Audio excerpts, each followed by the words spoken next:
Even like a major chunk of time, इससे क्या होगा आप, या फिर अगर आप रन कर आते हैं या अगर आप डांस करते हैं तो आपको बेटर फील होता है, right, because of these release of these endorphins. Hello everyone, welcome back to power within psychology. मेरा नाम है सान्या चंद्रानी एंड जैसा हम अब तक करते आ रहे हैं, हमने क्लास 12th का चैप्टर नंबर 3 के फर्स्ट 2 पार्ट्स कवर कर लिए हैं। सो आज हमारा पार्ट 3 होने जा रहा है।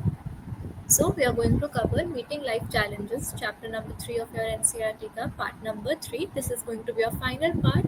इसके अंदर हम अपना चैप्टर रैप अप करेंगे, साथ ही साथ कुछ PYQs देखेंगे towards the end of the session. Alright. So I hope आप सेशन के लिए as ही excited है. So let's start our session today.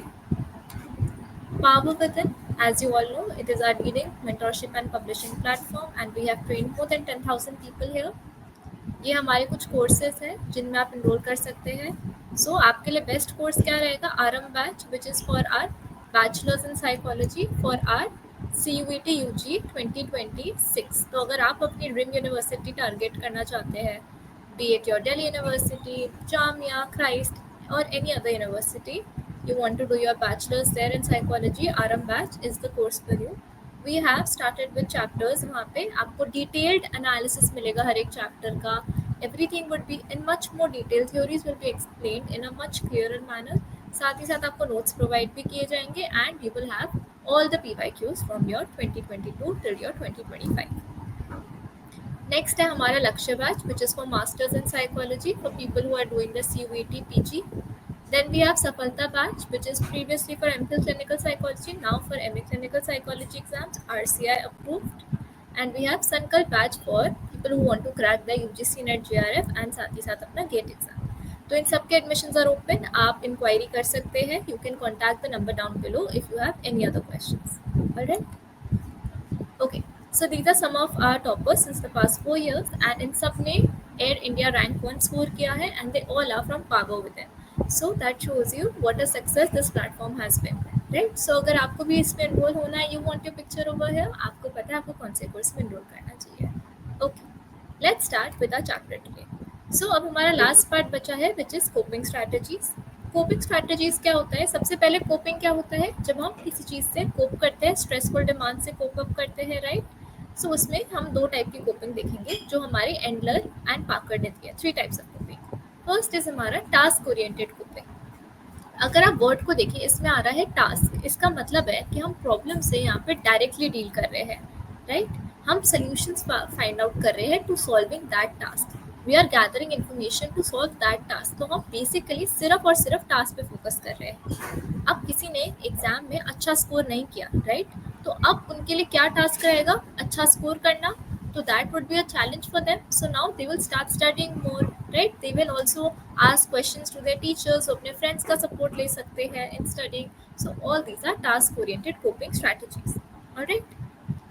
Secondly हमारा है emotion oriented coping. Emotion oriented coping का मतलब है जब हम किसी problem को लेके सिर्फ उसके emotional aspect को manage कर रहे हैं.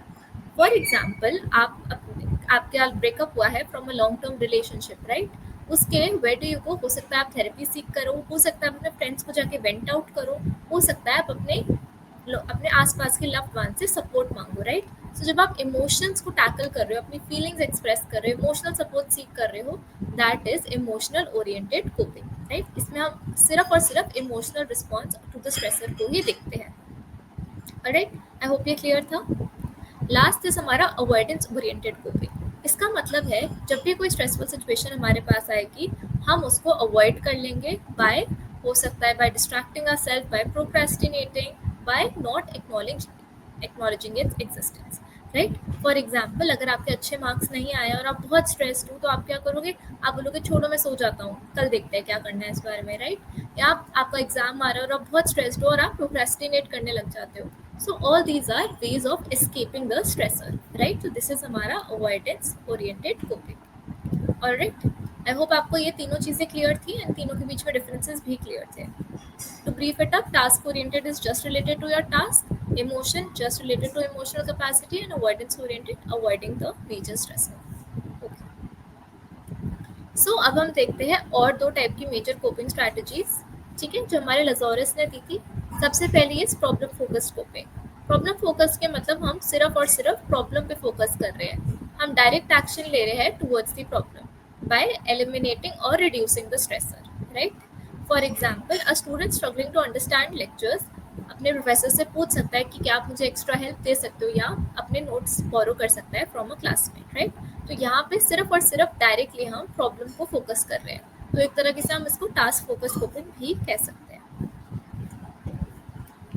Second is emotion focused coping, मतलब हम किसी प्रॉब्लम को लेके सिर्फ उसके इमोशनल स्ट्रेस को टैकल कर रहे हैं। यहाँ पे goal is to manage our emotional reactions, तो हम अपने आप को कैसे बेटर फील करा सकते हैं by feeling less anxious, less more calmer, you know, having more peace, right? तो अगर हम सिचुएशन बदल नहीं सकते तो हम अपने इमोशंस को कैसे मैनेज कर सकते हैं। सो यहाँ पे मैनेजिंग इमोशंस के ऊपर ज़्यादा फोकस रहता है। एग्जाम्पल हो सकता है आप अपने दोस्त से सपोर्ट ले लो, आप हो सकता है डीप ब्रीदिंग प्रैक्टिस कर लो, क्योंकि जब आप डीप ब्रीदिंग करते हो आपके इमोशंस अलाइन होता है, राइट? या आप माइंडफुलनेस प्रैक्टिस करो। So all these are few examples of your emotion focused coping. Okay, a reminder for you now कि आपका आरएम बैच शुरू हो चुका है, जैसे मैंने आपको बताया, for your CUET UG 2026। And इसमें आपको क्या क्या बेनिफिट्स मिलते हैं? सबसे पहले तो आपको हमारी लाइव क्लासेस मिलेगी जो हमारे प्लेटफॉर्म पे कंडक्ट होगी, साथ ही साथ रिकॉर्डेड लेक्चर्स भी प्रोवाइड होंगे। नेक्स्ट, हम आपको डिजिटल मटेरियल प्रोवाइड करेंगे जिसके अंदर आपको नोट्स भी मिलेंगे एंड साथ ही साथ आपको मॉक टेस्ट सीरीज भी हम प्रोवाइड करेंगे जिससे आपके स्कोर्स बूस्ट होंगे। You will be also be getting personalized doubt classes, so you can have one-on-one for each of the faculty. Then you will also be getting our PYQs from all the years, and ये आपके सारे include करेंगे general aptitude as well and other subjects as well. आपको complete interview preparation मिलेगी and group discussion round के लिए भी अगर आपको कोई help चाहिए तो we are there for you. So admissions are open as of right now, and if you need any other help or have any other question, please reach out to us. Okay. Alright, now we come to the last topic, which is our stress management techniques. Stress management techniques का मतलब है कि हम stress को कैसे manage कर सकते हैं। First is हमारा relaxation techniques. Relaxation techniques क्या होती है? हमारी body को जो relax कराता है by reducing the stress symptoms, right? और हमारे BP, high BP, heart diseases, headaches को cure करता है। So इनमें क्या क्या examples आते हैं? Firstly है हमारा deep breathing. जब आप धीरे धीरे करके सांस लेते हैं, राइट, इससे क्या होता है? डीप ब्रीदिंग से आपका माइंड क्लियर होता है, एंजाइटी जो होती है वो रिड्यूस होती है, बिकॉज आपके ब्रेन तक ऑक्सीजन पहुंचना शुरू होता है, राइट? एंड दूसरा है हमारा प्रोग्रेसिव मसल रिलैक्सेशन। इसका मतलब क्या है? आप ट्राई कर सकते हैं, अगर आप अपने फिस्ट को क्लेंच करें और फिर आप धीरे धीरे छोड़ें, तो दैट इन्वॉल्व्स कि आप अपना पहले एक मसल को टाइट कर रहे हो और फिर धीरे धीरे उसको लेट गो कर रहे हैं, राइट? इससे क्या होगा? आपके जो मसल्स है उनके अंदर ऑक्सीजन जाएगा, वो ओपन अप होंगी and you will start to feel better. So you do this with each of your muscles in your body part and you progressively feel better. That is हमारा progressive muscle reaction. I hope आपको ये first technique clear थी and we see our second technique. Second technique, as the word suggest, is meditation procedures. Meditation क्या होता है? जब हम एक ऑल्टर्ड स्टेट ऑफ कॉन्शियसनेस पे पहुंच जाते हैं by focusing our attention on our breathing, on our self, जहाँ पे हमारा माइंड एकदम चुप हो जाता है, एकदम क्वाइट हो जाता है और हम बहुत सेंटर्ड और अलाइंड फील करते हैं, राइट? तो हो सकता है आपको जब मेडिटेशन अगर आपने कभी की है तो वी से कि focus on your breathing, right? आप सब चीज़ों को लेट गो कर दो, जो आपके थॉट्स आ रहे हैं हमको जाने दो and just focus only and only on your breathing, right? तो इससे क्या होता है? आप एक्सटर्नल डिस्ट्रैक्शंस को अवॉइड करते हो, राइट? अगर आप ये रेगुलरली प्रैक्टिस करोगे for even like a major chunk of time, इससे क्या होगा? आपका दिमाग तो क्लियर होगा, क्लैरिटी आएगी आपके दिमाग में, साथ ही साथ आपको इमोशनली बेटर फील होगा, स्टेबल फील होगा एंड आप इनर पीस अचीव करोगे। Alright, so now all this comes from Sanskrit practices and it has proved to be very beneficial. So I would highly suggest कि अगर आप लोग ये try कर सकते हैं तो प्लीज ट्राई कीजिएगा। Okay, next is our biofeedback. Biofeedback क्या होता है? ये एक साइंटिफिक टेक्निक होती है जिससे इंसान अपने इनवॉलेंटरी बॉडी फंक्शंस कंट्रोल कर सकता है। इनवॉलेंटरी बॉडी फंक्शंस क्या होते हैं? इनवॉलेंटरी मीन्स ऐसी चीज़ें जो हम डायरेक्टली कंट्रोल नहीं कर सकते। फॉर एग्जाम्पल, हमारा ब्लड प्रेशर, हमारी ब्रीदिंग, हमारा हार्ट रेट, ये सब हम डायरेक्ट हमारे कंट्रोल के अंदर नहीं है, right? It happens on its own. तो ये चीज़ों को कंट्रोल करना कैसे हम सीख सकते हैं? Through biofeedback. इसमें क्या होता है? सबसे पहले इंसान, यू कैन सी यहाँ पे एक डॉक्टर है जिन्होंने एक वायर करके कुछ something they have attached a headset to the client, right? इससे क्या हो रहा है, उनके ब्रेन में जितनी भी वेव्स आ रही है वो एक कंप्यूटर में जाके डिपिक्ट हो रही है. सो नाउ इसमें if you are feeling stressed, right, what will happen first is आप स्ट्रेस के बारे में अवेयर होंगे. So first step becomes awareness, right. तो आप देखेंगे कि आपकी हार्ट बीट तेज हो रही है, तो ये मॉनिटर में जो यहाँ पे कंप्यूटर होता है उस पर रिफ्लेक्ट होना शुरू हो जाता है, राइट. फिर आपको जो डॉक्टर है या जो भी आपके साथ करा रहे हैं ये, वो आपको कंट्रोल ट्रेनिंग सिखाएंगे, वो आपको हेल्प कराएंगे कि आप कैसे ऐसे वेज प्रैक्टिस कर सकते हो जिससे आपकी हार्ट रेट कंट्रोल हो जाए, राइट. एंड फिर when you learn this techniques you use this application करते हो आप उसका, एंड आप स्ट्रेसफुल सिचुएशंस में अपने आप को हैंडल कर सकते हो. तो बायो फीडबैक इन ऑल, अगर मैं आपको बोलूँ इन शॉर्ट, इज बेसिकली अपने ट्रिगर्स ऑफ स्ट्रेस को आइडेंटिफाई करना एंड अपने बॉडी के रिएक्शंस को कंट्रोल करना. ऑलराइट, आई होप अब तक आपको सब समझ आ रहा है, this is clear as well. Okay, next technique is creative visualisation. Creative visualisation क्या होता है कि आपके क्लास में आई एम श्योर कभी ना कभी हुआ होगा, 8th 9th 10th 11th 12th. सो इसमें यू विल आस्क कि आप अपनी आंखें बंद कीजिए एंड आप इमेजिन कीजिए कि आप अपनी फेवरेट जगह पहुंच गए. It can be a beach, it can be a garden, it can be watching a beautiful sunset, right. So इससे क्या होता है, आप जब आंखें बंद करके इसमें इमेजिन करते हैं, आपकी बॉडी एक डीप स्टेट ऑफ रिलैक्सनेस में पहुंच जाती है. आपकी बॉडी जब रिलैक्स्ड फील करती है तो आपका माइंड भी क्वाइट हो जाता है, राइट. तो इससे क्या होता है, जब आप पॉजिटिविटी इमेजिन करेंगे आपकी बॉडी बेटर फील करेगी, आपका माइंड बेटर फील करेगा, राइट. तो इसको हम कहते हैं क्रिएटिव विजुअलाइजेशन, जब आप कुछ विजुअलाइज करते हैं and it is a positive image. Alright, I hope ये क्लियर था आपको. Alright. Next we have is CBT. CBT is Cognitive Behavioral Techniques. Now this will also come under your chapter number 5. Chapter 5 में हम इसके बारे में काफ़ी detail में पढ़ेंगे. तो this is a very good technique. इसके बारे में अगर मैं आपको ब्रीफ अप दूँ तो ये बेसिकली हमारे इमोशंस और बिहेवियर्स को कंट्रोल करने के लिए कुछ टेक्निक्स होती है. इसके अंदर हम जितना भी नेगेटिव थॉट, जितनी भी नेगेटिव फीलिंग्स, जितना भी नेगेटिव बिहेवियर होता है उसको हम रिप्लेस करते हैं with ऐसा behavior which is more positive, which is more needed, right? More realistic behavior. Alright? फिर यहाँ माइवॉन ने अपनी स्ट्रेस इनोकुलेशन ट्रेनिंग भी दी थी. इन्होंने क्या कहा था, सबसे पहले इसमें 3 स्टेप्स होते हैं. असेसमेंट फेज होता है जब हम अपने स्ट्रेस के ट्रिगर्स को आइडेंटिफाई करते हैं. फिर सेकेंडली हम कोपिंग स्ट्रैटेजी सीखते हैं जिसमें हमारा स्ट्रेस रिडक्शन फेज आता है, एंड देन हम ये स्ट्रेस रिडक्शन टेक्निक्स अप्लाई करते हैं इन रियल लाइफ सेटिंग में. दैट इज हमारा application. Alright, so this is my stress inoculation thing. Alright, next we have is exercise. Exercise क्या होता है, जब हम फिजिकल एक्टिविटी करते हैं, राइट. एंड इससे क्या होता है, हमारे को बेटर फील होता है. क्यों बेटर फील होता है, जब हम एक्सरसाइज करते हैं हमारी बॉडी से एक केमिकल सब्सटेंस निकलता है which is known as endorphins. Endorphins क्या होते हैं, जो हमारे मूड को बूस्ट करते हैं और हमारी पेन को रिड्यूस करते हैं. तो जब आप जिम जाते हैं या फिर अगर आप रन कर कर आते हैं या अगर आप डांस करते हैं तो आपको बेटर फील होता है, right, because of these release of these endorphins.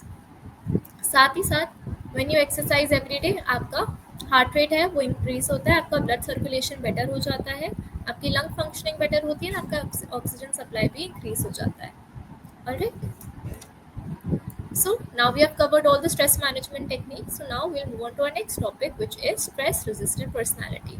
Important है ये आपके लिए एग्जाम पॉइंट ऑफ व्यू से. स्ट्रेस रेजिस्टेंट पर्सनालिटी क्या होती है, ऐसी पर्सनालिटी जो स्ट्रेस के अंदर एकदम क्रम्बल नहीं कर जाती बट एक्चुअली स्ट्रेस को एज अ थ्रेट नहीं बट एज अ चैलेंज लेती है, as an opportunity for growth लेती है, राइट. इनको हम हार्डी पर्सनालिटी भी कहते हैं.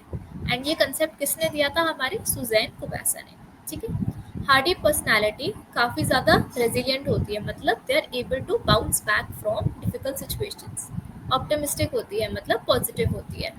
साथ ही साथ कमिटेड होती है. अगर कोई भी स्ट्रेसफुल सिचुएशन आ जाती है, instead of losing control they feel that they are in control and take it as a challenge, right. So हमारी हार्डी पर्सनालिटी के 3 C's होते हैं. Now this comes under your 3 components of hardy personality, and again I'm saying this is important from your exam point of perspective, because this पे you can expect 1 MCQ as well. CUET UG में एक MCQ तो ये देंगे ही देंगे. ठीक है, सबसे पहला कंपोनेंट है हमारा कमिटमेंट. कमिटमेंट क्या होता है कि आप कितना इन्वॉल्व हो अपनी लाइफ के अंदर, आपके अंदर कितना ज़्यादा आप इंगेज्ड हो अपनी वर्क के अंदर, कितने ज़्यादा आप इंगेज्ड हो अपने गोल्स अचीव करने के लिए, राइट. कि आप इजीली गिव अप नहीं करोगे कितना स्ट्रेस में, you will stay committed to your goals. अगर आपका एग्जाम आ रहा है एंड आप बीच बीच में डिस्ट्रैक्ट हो रहे हो या फिर आपको बहुत ज़्यादा स्ट्रेस हो रहा है, बट तब भी अगर आप अपने फोकस कर रहे हो because you know you want to achieve your dream university, your dream career, तो that is commitment. Alright. Second है हमारा कंट्रोल. कंट्रोल क्या होता है? कितना आपके अंदर एबिलिटी है to influence your events in your life. आप कितना कंट्रोल रखते हो to influence the situations in your life. कितनी भी डिफिकल्टी सिचुएशंस आ जाए, if you think that you are in control of them, you will be able to thrive under stress, क्योंकि आपके अंदर क्या आएगा? कॉन्फिडेंस आएगा. ऑलराइट. एंड लास्ट है हमारा चैलेंज. चैलेंज क्या होता है? अगेन, जब आप एक स्ट्रेसफुल सिचुएशन को as an opportunity for growth देखते हो, राइट? आप सीख सकते हो इससे कुछ नया, आप इसको एज अ लर्निंग एक्सपीरियंस देखते हो, तो that you see it as a challenge. Alright. अब हार्डी पर्सनालिटी से क्या होता है, क्या बेनिफिट्स रहते हैं? सबसे पहले तो क्योंकि ये स्ट्रेस से बेटर कोप अप कर पाएंगे. सेकेंडली, इनको इलनेसेस कम होती है. They are less vulnerable to anxiety, depression, cardiovascular diseases, heart diseases, right? And इनकी हेल्थ क्या रहती है? बेटर रहती है. इनकी लाइफ सेटिस्फैक्शन जो होती है वो बेटर रहती है. इनका performance in each area of life better होता है, right? So these are some of the characteristics of hardy person, और ये इनको हमें कैसे मैटर करती है. ओके.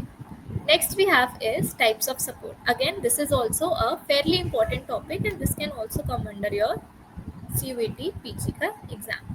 इसमें भी आप 1 MCQ एक्सपेक्ट कर सकते हैं. ओके. सबसे पहला है टैंजिबल सपोर्ट. टैंजिबल सपोर्ट क्या होता है? आपका मटीरियलिस्टिक सपोर्ट. आप कितना फिजिकल या मटीरियल हेल्प दे सकते हो to someone in need. Now this material could be like आप फूड दे रहे हो, गुड्स दे रहे हो, मनी दे रहे हो, राइट? फाइनेंशियली किसी को हेल्प कर रहे हो under stress, so that is tangible support, materialistic support. Okay. Second is हमारा इंफॉर्मेशन सपोर्ट. इंफॉर्मेशन सपोर्ट क्या हो गया? किसी को गाइडेंस देना, किसी को इन्फॉर्मेशन देना to help them cope with the stressful situation. For example, अगर इंसान को वोटिंग नहीं पता तो उसको वोटिंग राइट समझाना, उसको समझाना कि वोटिंग करना क्यों इंपॉर्टेंट होता है, उसको इन्फॉर्मेशन देना अबाउट दैट, एडवाइस करना, तो that is informational support. And lastly हमारा है इमोशनल सपोर्ट. इमोशनल सपोर्ट क्या होता है? जब आप किसी को इमोशनली सपोर्ट करने की कोशिश कर रहे हैं, आप उनको एम्पैथी दे रहे हैं, प्यार दे रहे हैं, केयर दे रहे हैं, रीअश्योरेंस दे रहे हैं, आप उनको वैल्यूड फील करा रहे हैं, so that they don't feel alone, right? तो इससे क्या होता है? इंसान की सेल्फ एस्टीम इंक्रीज होती है and they feel less isolated. So these are some of the supports that we give. Okay. So now let's move on to the last portion of our today's lesson. Just PYQs हम देख लेते हैं. Social support in the form of assistance involving material such as money and goods is known as, जब हम materialistic support देते तब वो क्या होता है? Tangible support. Okay. Next is Shweta got to know that she has a class presentation next week which will be evaluated. She worked hard all week because she wanted to perform well. On the other hand, Veena got to know about the presentation last night. She ended up not sleeping the whole night and panicked, due to which she could not prepare the presentation. Type of stress experienced by Shweta and by Veena is, तो श्वेता ने क्या किया? उन्होंने presentation के लिए पूरे लिए hard work किया, राइट? बिकॉज उनको अच्छा परफॉर्म करना था, तो उन्होंने स्ट्रेसफुल सिचुएशन को एज अ चैलेंज देखा, राइट? और वीना ने कैसे देखा?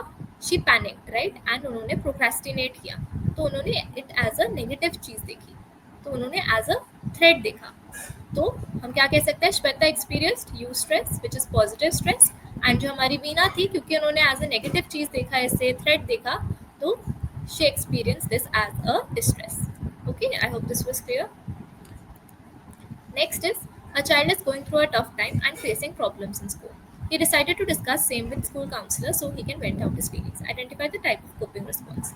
यहाँ पे क्या बात हो रही है? वेंटिंग आउट फीलिंग्स की बात हो रही है, मतलब इमोशंस की बात हो रही है. एंड जब भी हम इमोशंस की बात करते हैं, कौन सी स्ट्रैटेजी आ जाती है? Emotional oriented strategy. Okay. Last question, ये सारे ही आपके 2024 के क्वेश्चंस हैं. Alright. After the COVID-19 pandemic, Vikas feels stressed every time he sees a person sneezing or coughing. According to the cognitive theory of stress appraisal, Vikas appraised the situation as. So now appraisal theory we had covered in our part 2, right? तो आप मुझे बताइए इसका answer क्या होना चाहिए. So now this question will be your homework and I want you to comment down and tell me the answer for this. Alright? Thank you so much for watching everybody. I hope आपको ये video अच्छी लगी and आपको कुछ नया सीखने को मिला हो. We are done with the chapter number 3 and I'll see you for a chapter 4. Alright, bye guys, take care. Thank you for watching.